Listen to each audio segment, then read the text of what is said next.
পরিষ্কার বলতে চাই, শত বছরের এই জনপদের মুসলমানদের অভিপ্রায় এবং তাদের ইচ্ছার আকাঙ্ক্ষা বাস্তবায়নে আল্লাহর কোরআনের রাজ কায়েম করবার জন্য, খেলাফত রাষ্ট্র ব্যবস্থা প্রতিষ্ঠার জন্য রক্ত দিতে হলে রক্ত দিয়ে, জীবন দিতে হলে জীবন দিয়ে, যুদ্ধ করতে হলে যুদ্ধ করে শহীদ ঈদগাহে জমায়েত হব, শহীদ ঈদগাহে জমায়েত হব।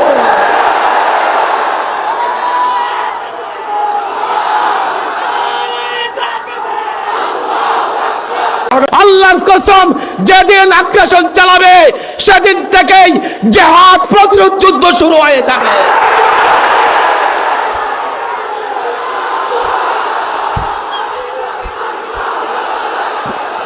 এক একটা মুসলিম সন্তান, বাচ্চা থেকে বাচ্চা, অ্যাটম বোমার চাইতে শক্তিশালী।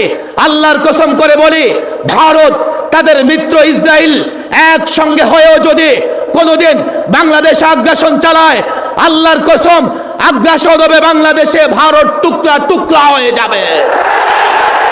আমরা বাংলাদেশকে তাদের অধীনস্থ করতে দেব না।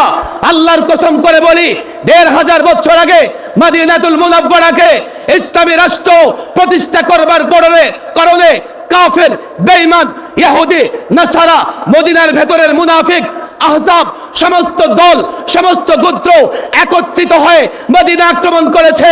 সাহাবায়ে কেরাম আল্লাহর পয়গম্বরের নেতৃত্বে খন্দক খনন করে মদিনা হেফাজত করেছে। কতটা কষ্ট করেছে, রাত দিন মেহনত করেছে, নামাজ কাজা হয়ে গেছে, খাওয়ার সময় পায় নাই, খাবার ছিল না, পেটে পাথর বেঁধেছে। কেন? মদিনা আক্রান্ত হলে ইসলাম আক্রান্ত হবে, মদিনা আক্রান্ত হলে পয়গম্বর আক্রান্ত হবে, মদিনা আক্রান্ত হলে মুসলমান মা বোনেরা আক্রান্ত হবে। আল্লাহর কসম, আমি দেশটা পেয়েছি ইসলামের জন্য, দেশ পেয়েছি ইসলামের কারণে। বাংলাদেশ আক্রান্ত হলে আলেম আক্রান্ত হবে, বাংলাদেশ আক্রান্ত হলে কোরআন আক্রান্ত হবে, বাংলাদেশ আক্রান্ত হলে হাদিস আক্রান্ত হবে, মসজিদ আক্রান্ত হবে, মাদ্রাসা আক্রান্ত হবে, আমার মা, আমার বোন, আমার কন্যা আক্রান্ত হবে। সাহাবাদের চেতনা ধারণ করে, আল্লাহর নবীর আদর্শ ধরে, আল্লাহর কসম যেদিন আগ্রাসন চালাবে সেদিন থেকেই জিহাদ প্রতিরোধ যুদ্ধ শুরু হয়ে যাবে।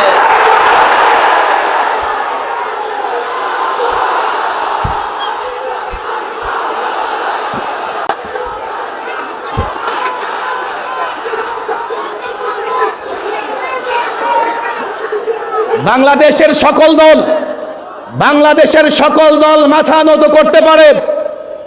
ভারত আমাদের, বাংলাদেশও আমাদের, পাকিস্তানও আমাদের। বাংলাদেশের সকল রাজনৈতিক দল নত জানু হতে পারে। ওলামায়ে দেওবন্দের ইতিহাস দেখো, আকাবেরে দেওবন্দের ইতিহাস দেখো। তোমরা সবাই যদি নত জানু হয়েও যাও, আল্লাহর কসম মাদারেসে কওমিয়ার ছাত্র, শিক্ষক, মাদারেসে কওমিয়াকে যারা মোহাব্বত করে, ভালোবাসে, তাদের নিয়ে দেশের প্রত্যেকটা কোনায় কোনায় এমন দুর্গ তৈরি করা হবে, ভারতকে নত জানু করেই যুদ্ধ শেষ হবে।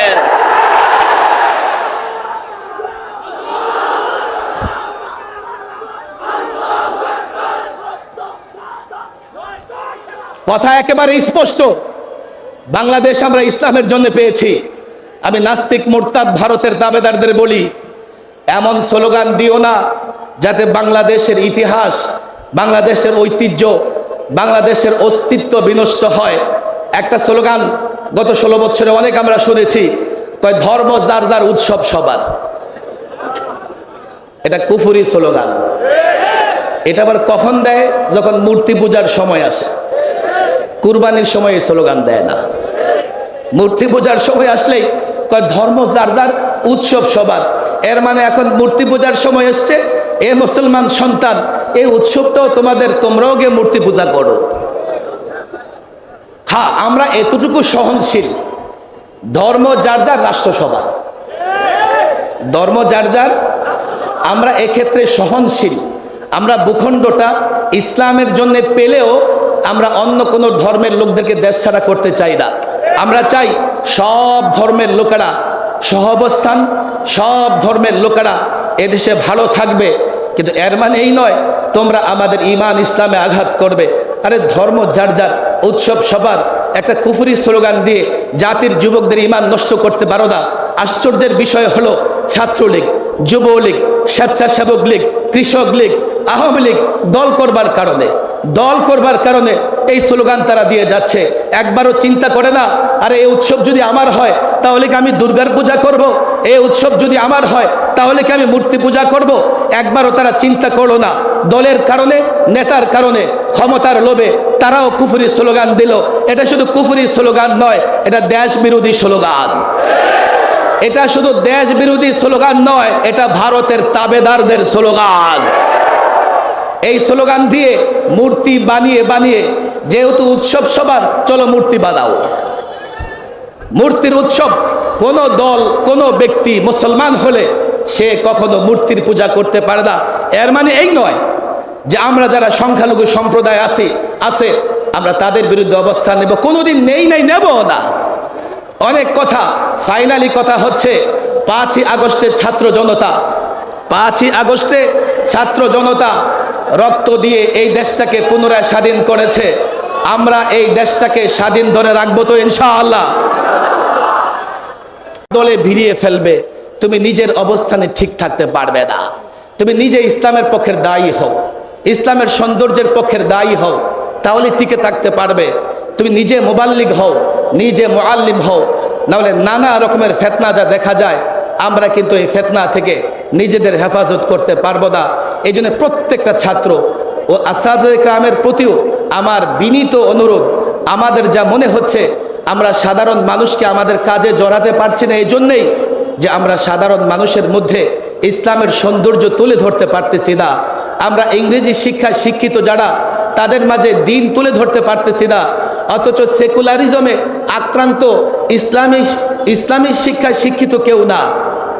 যারা সাধারণ শিক্ষায় শিক্ষিত তারা, এমনকি আমার দেশের অফিসার যারা ইউরোপ আমেরিকায় পড়াশোনা করে আসে, তারা সেই দেশে গিয়ে দেখে হায় হায় সেকুলারিজম তো অনেক সুন্দর, অনেক যৌক্তিক।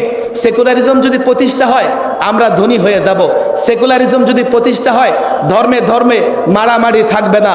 তারা এদেশে এসে অফিসার হয়, তারা রাষ্ট্র চালায়। আমরা তাদেরকেও যদি সেকুলারিজম আর ইসলাম এই দুটো জিনিস পার্থক্য করে বুঝাতে না পারি, আমরা ময়দানে থেকে চিল্লাচিল্লি করব, আর রাষ্ট্র ক্ষমতায় থেকে ওরা আমাদের উপর টর্চার করবে। একেবারে প্রাইমারি স্কুলের ছাত্রর কাছ থেকে দাওয়াতি কার্যক্রম শুরু করো, তাদেরকে বুঝাও ইসলাম তোমার, এটা মৌলভী সাহেবের ব্যক্তিগত সম্পদ নয়, তোমার সম্পদ, উম্মার সম্পদ, সবার সম্পদ। তোমার কাছে আমার কাছে আমানত, তোমাকে বুঝিয়ে দিচ্ছি। এই দায়িত্ব যদি আমরা নেই, দেখো সৈয়দ আবুল হাসান আলী নদভী মায়ানমার আরাকানে সফরে গিয়ে রোহিঙ্গাদের বলে এসেছিলেন, এই রোহিঙ্গারা তোমাদের যে অবস্থা, আমার তো মনে হয় তোমরা বেশি দিন থাকতে পারবা না। তাদের দুটা জিনিসের বড় অভাব ছিল, দাওয়াতি কাজের আর পরস্পরে তাদের ভেতরে তেমন মিল ছিল না, অনৈক্য লেগেই থাকতো। আজকে দেখো রোহিঙ্গারা প্রায় 20-22 লক্ষ এই প্রচণ্ড শীতের মধ্যে পাহাড়ের উপর অবস্থান করতেছে। তাদের পরিবার, তাদের কন্যা, তাদের সন্তানের ভবিষ্যৎ কি? তাদের মেয়ের ইজ্জত, সন্তানের ইজ্জত কোথায়? যদি আমরা এখনো দাওয়াতি কার্যক্রম চালাতে পারি, তাহলে স্কুল, কলেজ, ইউনিভার্সিটি তারাও মুসলমান, তারা কেন আমাদের কথা শুনবে না? আমি যদি বুঝাতে পারি, ব্যর্থতা আমাদের, আমরা তাদের সামনে ইসলাম তুলে ধরতে পারি নাই। যতটা সেকুলারিজম মিডিয়ার মাধ্যমে, ন্যাশনালিজম মিডিয়ার মাধ্যমে, সোশ্যালিজম মিডিয়ার মাধ্যমে তাদেরকে এই নানান ইজমের প্রতি ধাবিত করছে, আমরা ইসলামের প্রতি তাদেরকে আহ্বান করতে পারছি না। এই জন্য ব্যক্তি ইনফেরাদি আর গ্রামে মহল্লায় আমরা প্রত্যেকটা মুসলমান যুবক প্রাইমারি লেভেল থেকেই ছাত্রদেরকে, কলেজের ছাত্রদেরকে ইসলাম বোঝাবার চেষ্টা করব, এবং এটাও বুঝাবো যদি ইসলাম তোমরা না রাখতে পারো, মর্যাদার সঙ্গে এই দেশে বসবাস করতে পারবে না। আল্লাহ তাবারক ওয়া তাআলা এই মোহাম্মদপুর ইত্তেফাককে কবুল করে নিন। বুজুর্গ ওলামায়ে কেরাম মঞ্চে বসে আছেন, তাদেরকেও কবুল করে নিন।